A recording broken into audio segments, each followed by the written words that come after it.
বিরোধী দল দেখলাম বলছে যে এই বাজেট তারা মানে না, যেই বাজেটে ট্যাক্স কমানো হয় সেই বাজেটও বিরোধী দল মানে না।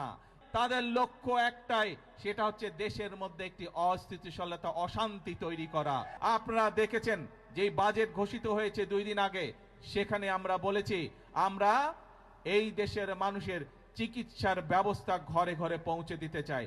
মানুষ যাতে চিকিৎসা সুবিধা পায়, মানুষ যাতে স্বল্প মূল্যে ওষুধ পেতে পারে, তার জন্য আমরা ব্যবস্থা গ্রহণ করছি। এবং সেই জন্যই অনেকগুলো চিকিৎসা ব্যবস্থার অনেকগুলোর উপরে আগের সরকারগুলো ট্যাক্স রেখে গিয়েছিল, ভ্যাট দিয়ে গিয়েছিল, আমরা সেই ট্যাক্সগুলো আমরা উঠিয়ে নিয়েছি। তার ফলে আগে একজন হার্টের রোগী সে যদি স্টেন্টিং করত, তাহলে তার যেখানে প্রায় 1.25 লক্ষ টাকার মতন খরচ হতো, সেই টাকা এই ট্যাক্স উঠায় নেবার পরে আগামী জুলাই মাস পর থেকে ইনশাআল্লাহ সেটি প্রায় অর্ধেকে নেমে আসবে। শুধু তাই নয়, অনেক মানুষ, বাংলাদেশের অনেক মানুষ কিডনি ডায়ালিসিস রোগী আছে, কিডনি ডায়ালিসিস করতে হয়, সেই ডায়ালিসিসের যে ওষুধ আসে সেটিরও ট্যাক্স তুলে নেওয়া হচ্ছে। তার ফলে এখন প্রায় 800 থেকে 8000 টাকা পর্যন্ত প্রত্যেকটি রোগীর, প্রত্যেকটি ডায়ালিসিসের ক্ষেত্রে খরচ কমে আসবে। প্রিয় ভাই বোনেরা, এই কাজগুলো করার উদ্দেশ্য এবং কাজগুলো করার লক্ষ্য একটি। কি সেই লক্ষ্য? সেই লক্ষ্য হচ্ছে দেশের মানুষ যাতে একটু ভালো থাকতে পারে। আজকে সকালবেলায় আসার সময় যখন আমি প্লেনে করে এই কক্সবাজার আসছিলাম, তখন আমি প্লেনে বসে বসে পত্রিকাগুলো দেখছিলাম যে কি কি সংবাদ করেছে। অনেকগুলো পত্রিকাতে আমি দেখলাম, পত্রিকাগুলো নিউজ করেছে প্রতিবার বাজেটের সময় নিত্য প্রয়োজনীয় জিনিসের মূল্য পরের দিনই বৃদ্ধি পায়। আল্লাহর রহমতে আলহামদুলিল্লাহ, শুকুর আলহামদুলিল্লাহ, এইবার বাজেট দেওয়ার পরে এখন পর্যন্ত কোনো জিনিসের দাম বৃদ্ধি পায়নি। কারণ চাল, ডাল, তেল, নুন সব প্রয়োজনীয় যে জিনিসগুলো আছে তার উপরে যে সকল ট্যাক্স ছিল, বর্তমান সরকার এই 2 দিন আগের বাজেটে 60টি পণ্যের উপর থেকে ট্যাক্স তুলে নিয়েছে, যাতে করে নিত্য প্রয়োজনীয় জিনিসের দাম না বাড়ে। প্রিয় ভাই বোনেরা, কারণ উদ্দেশ্য একটি, লক্ষ্য একটি, দেশের মানুষ যাতে ভালো থাকতে পারে।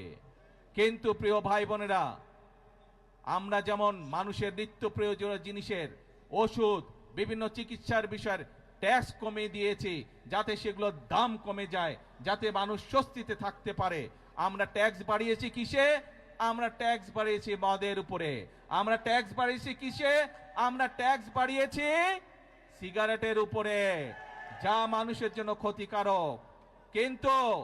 কিন্তু আমরা সামাজিক মাধ্যম সহ বিভিন্ন নিউজের মধ্যে দেখলাম একটি খবর। সেই খবর? বিরোধী দল দেখলাম বলছে যে এই বাজেট তারা মানে না, গণবিরোধী বাজেট মানে না। প্রিয় ভাই বোনেরা, আপনাদের কাছে আমার প্রশ্ন, দাঁড়াও। প্রিয় ভাই বোনেরা, আপনাদের কাছে আমি প্রশ্ন রেখে যেতে চাই, যেই বাজেটে ট্যাক্স কমানো হয় সেই বাজেটও বিরোধী দল মানে না। যেই বাজেটে মদের দাম বাড়ানো হয়, যেই বাজেটে সিগারেটের দাম বাড়ানো হয়, সেই বাজেটও বিরোধী দলের পছন্দ নয়। তাহলে এবার বিরোধী দলের উদ্দেশ্য বুঝতে পেরেছেন, লক্ষ্য বুঝতে পেরেছেন? তাদের লক্ষ্য বা উদ্দেশ্য দেশের মানুষের পাশে দাঁড়ানো নয়, তাদের উদ্দেশ্য একটাই, তাদের লক্ষ্য একটাই, সেটা হচ্ছে দেশের মধ্যে একটি অস্থিতিশীলতা, অশান্তি তৈরি করা, মানুষকে বিভ্রান্ত করা। প্রিয় ভাই বোনেরা, আমরা আরেকটি বিষয় এখানে বাজেটের মধ্যে উল্লেখ করেছি, বাংলাদেশ কৃষি প্রধান দেশ, কিন্তু কৃষির সাথে সাথে একই সাথে আমাদেরকে শিল্প বাণিজ্য গড়ে তুলতে হবে। এবং সে কারণেই শিল্প বাণিজ্য যদি গড়ে উঠতে পারে, আমাদের সন্তানরা সেখানে কর্মসংস্থানের ব্যবস্থা হবে, চাকরি বাকরি, ব্যবসা বাণিজ্য করতে পারবে। এবং সে কারণেই যে সকল শিল্প দেশে উৎপন্ন হয়, যে সকল দ্রব্য দেশে উৎপাদিত হয়, একই জিনিস যেগুলো বিদেশ থেকে আসে সেগুলোর উপরে আমরা ট্যাক্স বাড়িয়েছি, যাতে করে দেশে যেই দ্রব্যটি উৎপাদিত হচ্ছে সেই দ্রব্যটি যারা উৎপাদিত হচ্ছে সেই শিল্প কারখানাটি যাতে সাপোর্ট পেতে পারে, তার ব্যবস্থা আমরা এই বাজেটের মধ্যে রেখেছি। এটিও বিরোধী দলের পছন্দ নয়।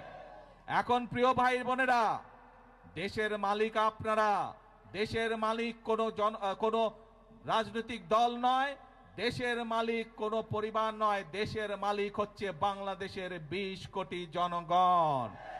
এই 20 কোটি জনগণ যারা দেশের মালিক, আপনাদের কাছে আমি প্রশ্ন রেখে যাচ্ছি, আপনাদের কাছে আমি বিচার দিয়ে যাচ্ছি যে যারা জনগণকে বিভ্রান্ত করতে চায়, যেই বাজেটের মাধ্যমে জনগণের জন্য স্বস্তির ব্যবস্থার চেষ্টা করছে সরকার, সেই বাজেট বলে বিরোধী দল মানে না। তারা দাবি তুলেছে কেন মদের উপরে আমরা ট্যাক্স বাড়ালাম, তারা দাবি তুলেছে কেন আমরা সিগারেটের উপরে ট্যাক্স বাড়ালাম। এই তাদের দুঃখ, তাদের কষ্ট, কেন বর্তমান সরকার 60টি নিত্য প্রয়োজনীয় দ্রব্যমূল্যের ট্যাক্স কমিয়ে দিল, এই হচ্ছে তাদের দুঃখ। তাহলে কি এরা জনগণের বন্ধু হলো? জনগণের বন্ধু তারা হলো না। প্রিয় ভাই বোনেরা, আজ সময় এসেছে কারা জনগণের বন্ধু এবং কারা জনগণের বন্ধু নয়, এইটি সঠিকভাবে নির্ণয় করতে হবে। আমরা অতীতে আমরা দেখেছি জনগণকে বিভ্রান্ত করে অনেকে অনেক কথা বলেছে, কিন্তু জনগণের ভাগ্য পরিবর্তন হয়নি, দেশের ভাগ্য পরিবর্তন হয়নি। এই প্রথম আমরা চেষ্টা করছি। প্রিয় ভাই বোনেরা, বিএনপি যেমন অতীতেও চেষ্টা করেছে, আপনারাই বলেছেন এইখানে শহীদ জিয়া খাল খনন করেছিলেন, দেশনেত্রী খাল খনন করেছিলেন, বৃক্ষরোপণ করেছিলেন। এই কাজগুলোর মাধ্যমে ধীরে ধীরে দেশের অবস্থার পরিবর্তন হচ্ছিল। কিন্তু যারা বিভ্রান্তকারী, যারা ষড়যন্ত্রকারী, বিভিন্ন সময় তারা ষড়যন্ত্র করেছে এবং ষড়যন্ত্র করে মানুষের ভাগ্যের পরিবর্তনের যে গতি, তাকে তারা বন্ধ করতে চেয়েছিল। দেশের ভাগ্যের পরিবর্তনের যে গতি, তাকে তারা বন্ধ করতে চেয়েছিল। বিগত 12 তারিখের নির্বাচনে বাংলাদেশের মানুষ সিদ্ধান্ত নিয়েছে দেশের জন্য যারা কাজ করে তাদেরকেই বাংলাদেশের মানুষ দায়িত্ব দিয়েছে। আগেই বলেছি, আমাদের সকল বিএনপির সকল ক্ষমতার উৎস হচ্ছে জনগণ। কাজেই জনগণের শক্তি হচ্ছে আমাদের শক্তি, জনগণের সমর্থন হচ্ছে আমাদের সবচেয়ে বড় সমর্থন, জনগণের শক্তি হচ্ছে আমাদের সবচেয়ে বড় শক্তি। আমাদের সাথে জনগণের সমর্থন আছে বলেই যতক্ষণ আমাদের এই ধরে প্রাণ থাকবে, আমরা ততক্ষণ পর্যন্ত এই দেশ এবং এই দেশের মানুষের জন্যই কাজ করে যাব এবং এই কাজের মাধ্যমেই আমরা চেষ্টা করব, সর্বোচ্চ শক্তিতে ইনশাল্লাহ চেষ্টা করব এই দেশের ভাগ্যের পরিবর্তন করার জন্য, এই দেশের মানুষের ভাগ্যের পরিবর্তন করার জন্য। কারণ এই দেশই হচ্ছে বিএনপির প্রথম ঠিকানা, এই দেশই হচ্ছে বিএনপির শেষ ঠিকানা। সেজন্যই প্রিয় ভাই বোনেরা, আজকে আসুন, দেশ আমাদের সকলের, এই দেশই আমাদের প্রথম ঠিকানা, এই দেশই আমাদের শেষ ঠিকানা। সেজন্য